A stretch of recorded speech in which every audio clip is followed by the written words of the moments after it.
Welcome to another video in the Navigating Business Decisions video series, where I explain the findings and the final report from a survey and study that was done with students at Kent State University. We interviewed and surveyed a number of business owners in Northeast Ohio and then analyzed the data, and we're presenting that to you today. So in this section, this is number 10 in the series. You can go back and watch previous videos, and you can find the entire report at laconteconsulting.com/Ohio-survey. So in this section, I had the real pleasure of speaking with 7 of the business owners who were involved in providing answers through the survey. They were very generous in sharing their ideas on how business decisions are affecting them beyond just the scope of the questions from the survey itself.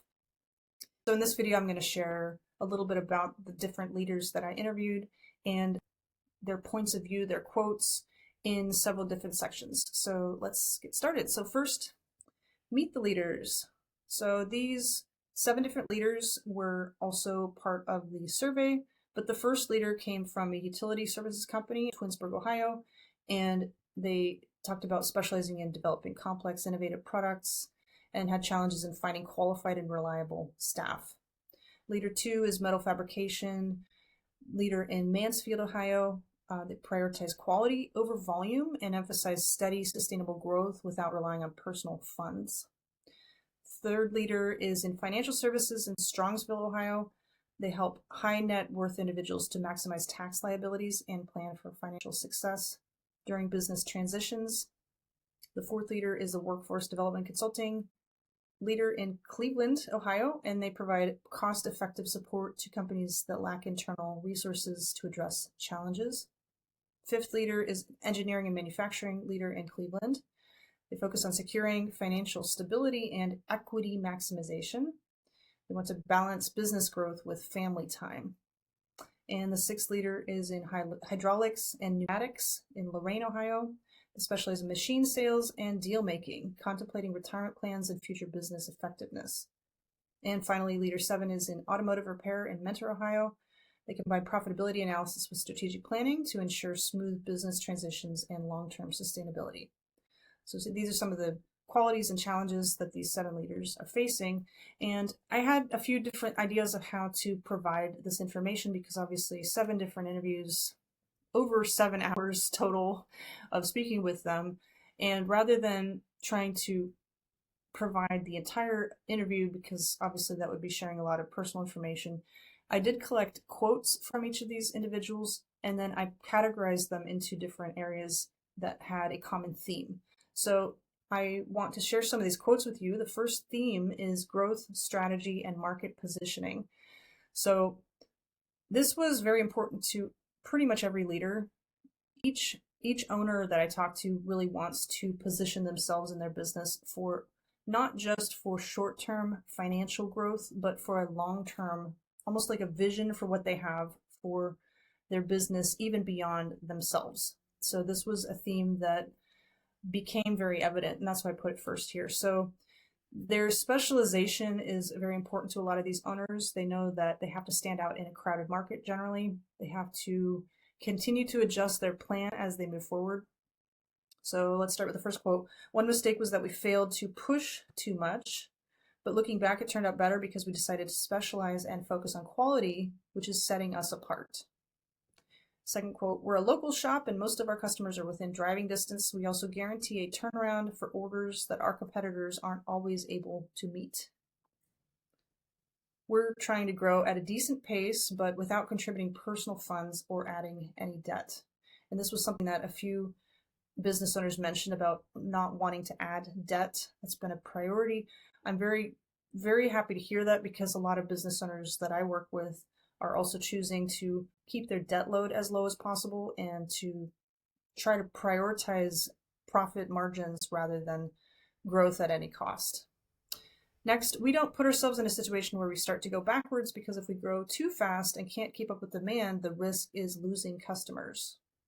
Very common theme as well of not wanting to grow too fast. And because this study was done exclusively with Northeast Ohio counties and metro and small city and rural areas, It is not representing the entirety of the United States or the world, but it does give a pretty good idea of what a generally business owners are thinking, at least in most areas of the country. I think these are universal themes that we can all learn from. Growing quickly and scaling the business and pushing as fast as possible is something that is quite a popular topic right now, especially in the last, I would say, 10 years of business development and entrepreneurship and business growth and strategy materials. It is a very popular idea, and yet it is not always successful. And most people don't talk about the failures and the challenges of what happens if you grow so fast that it becomes a problem.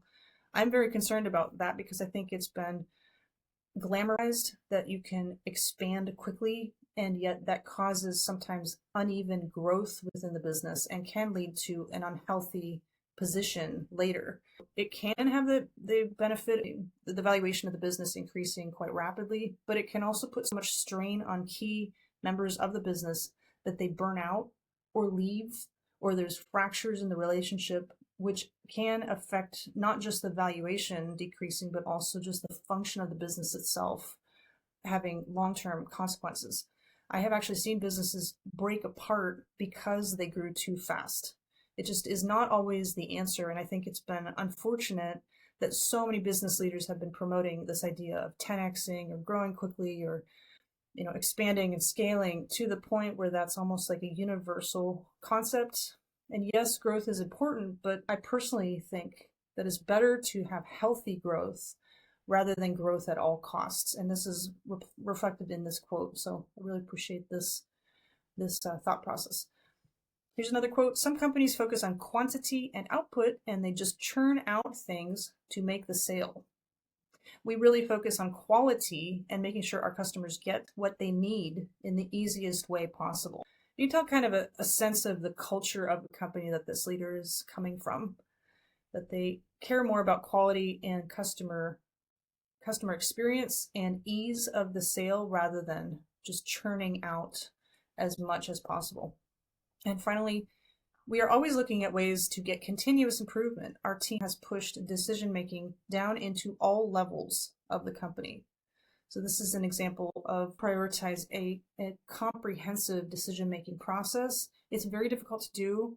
It doesn't always work well. And even if you attempt it, that can result in some problems if you do it the wrong way. So that's why it's important to have a good sense of what you want to accomplish as an owner and what has been working, like reviewing historically some decisions and why they may not have been as successful or as the outcome was not the way that you wanted. And also a culture where you are including voices from all levels is just so helpful, because then that creates more involvement and engagement from people who probably have a lot to offer but may not know how to make their voice. So the other side of the coin on this is business owners who decide to kind of release all of the control of the company to their employees without any checks and balances, without having decision-making capacity, and that can actually harm the company as well. And that is a concern that a lot of owners have, and I've heard definitely that fear that if you let just anybody make decisions, it's going to lead to complete chaos. And it does lead to chaos if you don't have a process for prioritizing and for making decisions based on data and on intuition. So if you just kind of let people in every level make decisions however they want, willy-nilly, that's not going to result in a good outcome. But obviously having only decisions made from the top and from no one else also it creates a stagnant type of growth, because there could be no additional innovation coming from positions that may have a lot to offer. So I think a good balance between the two is important. Okay, so next is a section on workforce development and education. So this was also a very high priority from the people that I interviewed. First, education is important. We spend over $200,000 a year educating our staff. I think this shows a tremendous amount of core beliefs in the value of helping staff to improve and to become better. Another quote, I think high schools should introduce manufacturing tools and design. They could get trained in a few months and start making great money in a manufacturing company. I have a soft spot for manufacturing. A lot of my past clients have been in this industry, and I find it really heartbreaking that more young people are not considering their career options in trades and manufacturing, as opposed to jumping into college, which may or may not be something they're passionate about or interested in. There is an opportunity for more programs that could feed into industries that are really looking for and highly anticipating the need for qualified workers, and yet there aren't as many people available in the current climate to do those jobs. Next, we have worked hard to clarify our company culture. Sometimes that means that we make tough decisions about who should and shouldn't be part of the team. Tough love, right?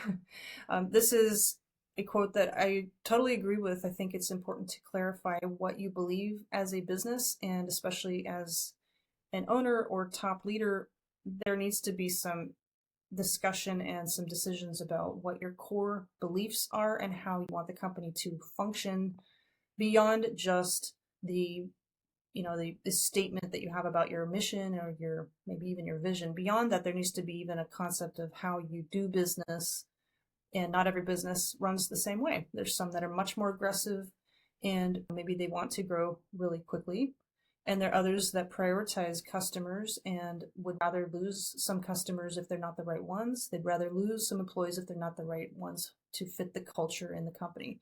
So it's a good thing to clarify that, because then it can help you to become a stronger organization that's actually attracting the right kinds of people to you, both employees and customers.